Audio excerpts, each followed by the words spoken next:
Hello students, have a good day. Now we are going to see the lesson The Wind on Haunted Hill. The wind cried as it swept down from the Himalayan snows. The hard wind passes in the tall pines and deodar's tree. There was 3 children struggled with the wind to dry their clothes. Usha was 12-year-old. Her younger brother Suresh was 8 and Usha's friend Binya were tried to dry the fluttered clothes. Usha decided to go to market. Her younger brother Suresh was ready to visit the bazaar, but she refused him. The bazaar was 3 miles away from the village. Usha's grandfather told ghostly stories about the ruined bungalow. Over 100 years ago, English people lived on the hill. That place always getting struck by lightning and everyone in it was killed, including the children, a brother and sister. Those children were roamed in the ruined bungalow. Grandfather's terrible story made them scared. Usha went to bazaar at 2 o'clock in the afternoon. She bought soap, matches, spices, sugar, new pipe stem, an exercise book, marbles, and necklace. Next, she went to cobbler shop to have her mother's slippers repaired. But the mochi was busy, so she left the slippers with him and said she had be back in half an hour. Next, she bought herself a necklace of amber-colored beads from an old Tibetan lady who sold charms and trinkets from a tiny shop at the end of the bazaar. Usha met her aunt Lakshmi and she went to Lakshmi's house to talk about the left shoulder pain, and the stiffness in her joints. She drank 2 cups of sweet hot tea, and when she looked out of the window, she saw that dark clouds had gathered over the mountains. Usha ran to the cobbler's and collected her mother's slippers. Now the shopping bag was full.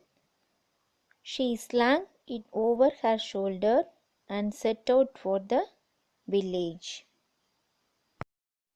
Suddenly, the wind had dropped. The trees were still, not a leaf moved. The crickets were silent in the grass. The crows flew round in a circle, then settled down for the night in an oak tree. She hurried along the path, but already the sky was darkening. The clouds, black and threatened, looked over Haunted Hill. A deep rumble echoed over the hills, and Usha felt the first heavy drop of rain hit her face. She was almost running. There was lightning and thunder scared her, so she found her way into the ruined building, helped by her memory of the place and the constant shine of lightning. She moved along the wall. She placed her hands flat against the stones. She touched something soft and furry. She frightened and cried. She heard another cry. It was a wild cat. She was in one place. She hoped and prayed that lightning would not strike her. Now she was in one place without any plans for venturing out again. She remembered grandfather's story about the lightning blasted ruins.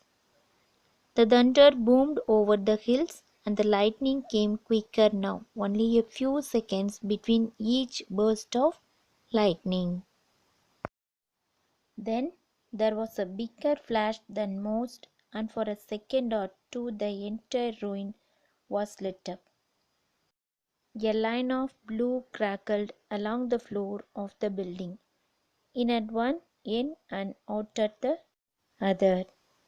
Usha was staring straight ahead. The opposite wall was lit up. She saw, crouching in the disused fireplace, two small figures. They could only have been children. Usha's heart was in her mouth.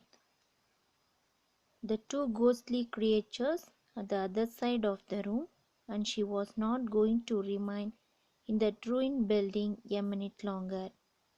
She ran out of her corner.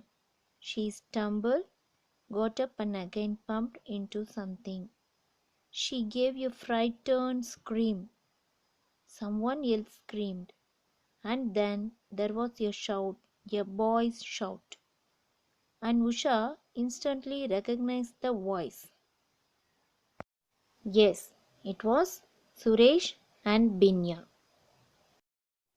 The children huddled together, laughed, giggled, and chattering excitedly. They said when it grew dark, they came looking for Usha. The wind and rain continued, and so did the thunder and lightning, but they were not afraid now. The three children gave each other warmth and confidence. After an hour, the rain stopped.